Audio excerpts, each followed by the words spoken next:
জি, আমি পরের জায়গাটি যাই। আপনার যে সাক্ষাৎকারগুলো শুনেছি সম্প্রতি, সেখানে আপনি বলছেন যে 4 তারিখেই সাবেক প্রধানমন্ত্রী বলেছিলেন যে পদত্যাগ করে তিনি টুঙ্গিপাড়ায় চলে যাবেন। উনি বলেছিলেন যে পদত্যাগপত্র লিখে সাইন করবেন এবং রাষ্ট্রপতির কাছে হস্তান্তর করবেন।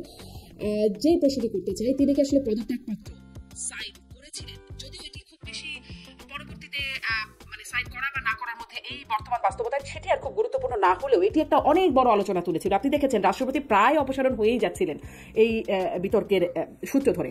তিনি কি আসলে পদত্যাগপত্র সাইন করেছিলেন সাবেক প্রধানমন্ত্রী?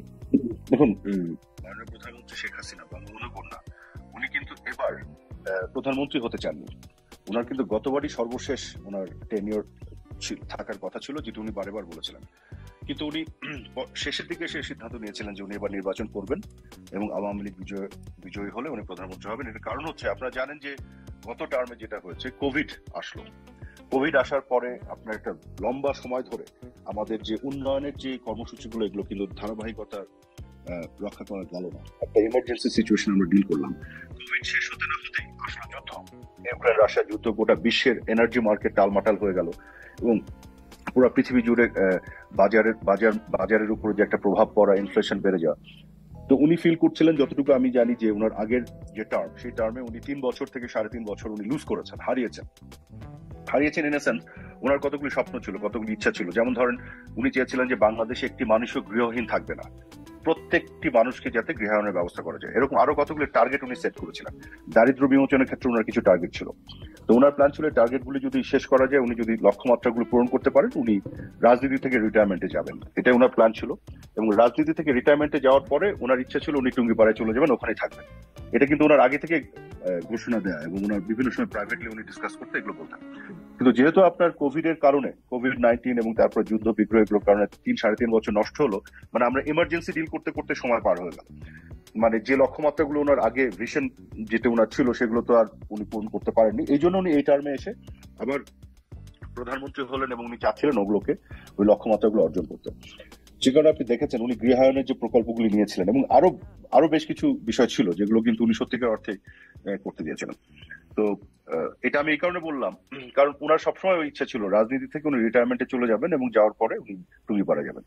তো যাই হোক, তো এখন এই যে আপনার যে বাস্তবতা তৈরি হলো, কোটা আন্দোলন এবং সেখান থেকে যে বিভিন্ন ধরনের কমপ্লেক্স রিয়ালিটি তৈরি হলো, তো তখন এই 4 তারিখের যে সিচুয়েশনটা, যেটা আমি আরেকটা ইন্টারভিউতে বলেছিলাম, যে তখন উনি বেশ কয়েকবার ভাবে বলেছিলেন যে মানে ওনার মধ্যেও তো একটা কাজ করছিল যে আমি এত কিছু করলাম এই দেশের জন্য, এত ডেভেলপমেন্ট করলাম, দারিদ্রের হার 40 থেকে আমি 20-এ নিয়ে আসলাম, আমি লিটারেসির হার বাড়ালাম। কি করেন নাই উনি বাংলাদেশের জন্য? আমাদের রাস্তাঘাটের যে ডেভেলপমেন্ট, যে উন্নয়ন এবং মানুষের মানে একটা স্বল্পোন্নত দেশকে উন্নয়নশীল দেশে উনি নিয়ে গেলেন এবং ইউনাইটেড নেশনস এর 3টা ক্রাইটেরিয়া পূর্ণ করে। তো এই এত কিছু করার পরে ওনার মনের মধ্যে সেই দুঃখবোধটা কাজ করছিল যে আজকে এসে দেশের একটা অংশ বলছে যে ওনাকে যে তারা যেভাবে ওনাকে টার্গেট করে যে ধরনের আলোচনা সমালোচনা হচ্ছিল, তখন উনি দুঃখ করে বলছিলেন যে উনি আর থাকবেন না, যে আমার দরকার নাই, ওদের ভালো লাগে না, ওরা দেশ চালাক, আমি টুঙ্গিপাড়ায় চলে যাবো। তো 4 তারিখে উনি কয়েকবার এই কথাটা বলেছিলেন যে উনি আর থাকবেন না। এইটা আমি আগের ইন্টারভিউতে বলেছি।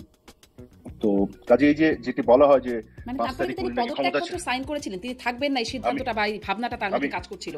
তারপরে আমি আসি অনেকগুলো আলাপ হচ্ছিল তখন, যার মধ্যে একটি আলাপ ছিল যে হ্যাঁ, 5 তারিখে ওরা যে তাদের যে প্রোগ্রামটি দিয়েছে, সেদিন যদি গোটা ঢাকা শহরকে আপনার নিরবিচ্ছিন্ন একটা ডিফেন্স সিস্টেমের মধ্যে রেখে এটাকে কন্টেইন করা যায়, পরবর্তীতে হয়তো উনি নির্বাচনের ঘোষণা দিবেন বা উনি চলে যাবেন, ওরকমও অনেক কিছু আলাপ করা হয়েছিল কিন্তু।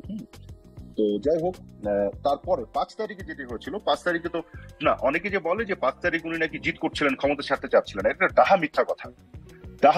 এটা আমি যে কোনো সিচুয়েশনে বলতে পারবো। এই কারণে, কারণ আমি 4 তারিখে তো দেখছিলাম যে ওনার ক্ষমতায় থাকার ইচ্ছাই ছিল না, মানে উনি খুবই হার্ড ছিলেন আর কি, সত্যি কথা বলতে।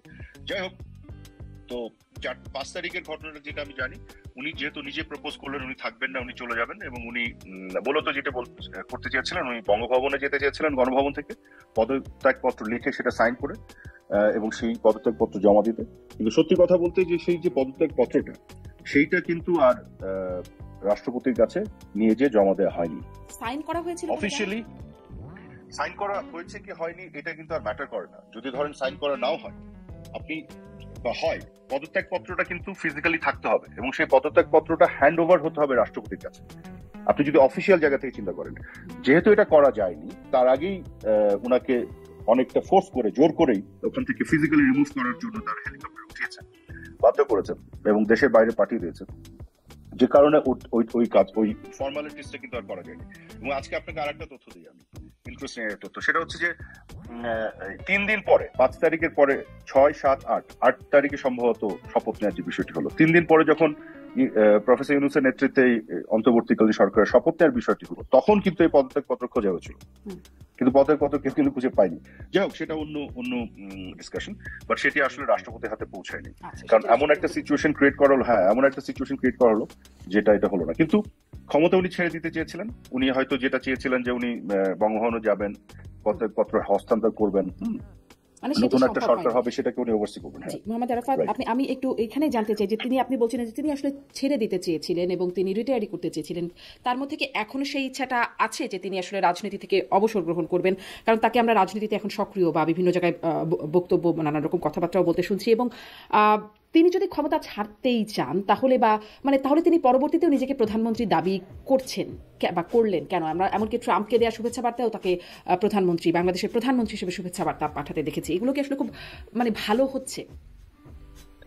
ট্রাম্পকে দেওয়া যে শুভেচ্ছা বার্তা, ওটাতে যেটি লেখা ছিল, আপনি খেয়াল করে দেখবেন প্রধানমন্ত্রীর কথাটা কিন্তু ব্র্যাকেটের মধ্যে লেখা ছিল। আপনি দেখবেন যে গত 4 বছর বা এই মুহূর্ত পর্যন্ত আমেরিকার প্রেসিডেন্ট কিন্তু বাইডেন, রাইট? ডোনাল্ড ট্রাম্পকে আমেরিকার প্রেসিডেন্ট না, এখনো না, কিন্তু ওনাকে যতবার বলা হয়, অ্যাড্রেস করা হয়, প্রেসিডেন্ট ট্রাম্প হিসেবে অ্যাড্রেস করা হয় না।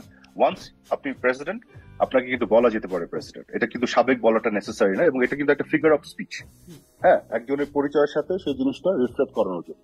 কিন্তু কোথাও কি এক্সপ্লিসিটলি দাবি করে প্রধানমন্ত্রী, কিন্তু জিনিসটা হচ্ছে, আপনি যদি আসলে কনস্টিটিউশন অনুযায়ী দেখেন, তাহলে কিন্তু কথাটা সত্যি, উনি কিন্তু এখনো আসলেই প্রধানমন্ত্রী, কারণ ওনার পদত্যাগটা তো এক্সিকিউটেড হয় নাই।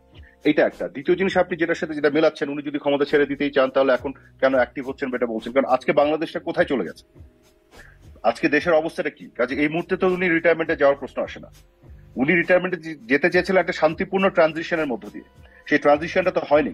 বরং আজকে বাংলাদেশের কি অবস্থা, আপনি যে সেক্টরে কাজ করেন, আপনি সাংবাদিক, কত সাংবাদিকের উপরে যে মিথ্যা মামলা দিয়ে জেলে ঢুকানো হয়েছে, কত সাংবাদিককে চাকরিচ্যুত করা হয়েছে, কত সাংবাদিকদেরকে আক্রমণ করে হত্যা করা হয়েছে, কত সাংবাদিকদেরকে আপনার বিভিন্ন যে মিডিয়া হাউসগুলো দখল করা হয়েছে।